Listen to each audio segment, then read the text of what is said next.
Hello there everyone, this is your friend Jake. In this tutorial video, we will learn how to create leap year in Python under or using Linux operating system. Before we start, I would like to say thank you so much to all my subscribers in my channel. If you are new with my channel and then you like this video, please hit the like button. Don't forget to share and please support my channel guys by clicking the subscribe button. So let's get started. So we have here line number 1, leap_year.py, the file name of our program, and then the title is leap year in Python in Linux. And then yours truly, Jake Rodriguez, Pomperada, MIT, and then I have two websites. Please visit guys. It offers free source code to download in your computer programming subjects, business applications requirements, programming assignments for free. The first one is jakerpomperada.com, and then the other one is jakerpomperada.blogspot.com. and then currently I'm accepting computer programming jobs, web development, mobile development, database application development, IT tutorials, computer repair, networking, IT consultancy. You can reach me in my mobile number here in the Philippines, globe number at 0917 38 360. Quality service with a very reasonable cost. And then my location here in the Philippines is Bacolod City, Negros Occidental. So line number 8, we have here new line, the title of our program, leap year in Python in Linux. Line number 11, we are asking the user to give the year. So there is a typecasting or data typecasting in this line of code, because normally in Python, if we use the keyword input accepts only string. But if we are dealing with numerical values or numbers, especially integer, we will be using a function int. Int is for integer.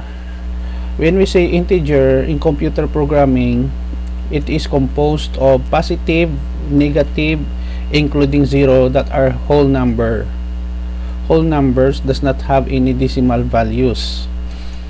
So year, and then in this portion, line number 18 up to 25, checking if the given year is a leap year or not. New line. So if year modulus 400 equals 0, the given year is a leap year. Else if year is divisible by 100 equals 0, it means no remainder, the given year is not also a leap year. Year divisible by 4 equals 0, the given year is a leap year. Else if it is false, the given year is not a leap year. So year divisible by 100, the given year is not a leap year. By 4, leap year, and then this one is a leap year, and then we have here end of program. Okay, so I will put a link in the description of this video tutorial so that you can download the complete source code in my two websites for free.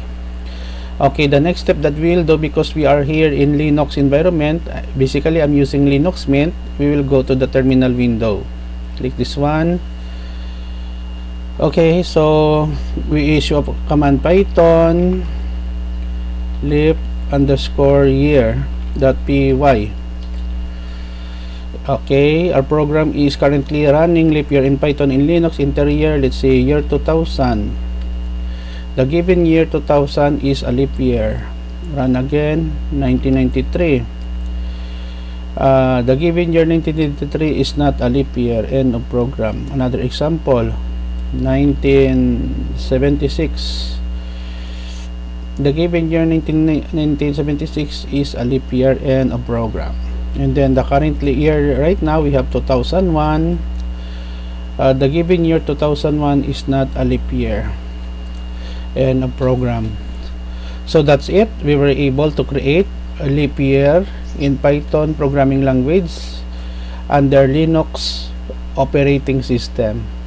Thank you so much guys for watching. If you do like this video, please hit the like button, leave a comment if you have some questions, clarification, and don't forget, if you are new to my channel, to subscribe. Thank you so much for your support guys, I really appreciate. See you in the next video tutorial, guys. This is your friend Jake saying bye bye for now.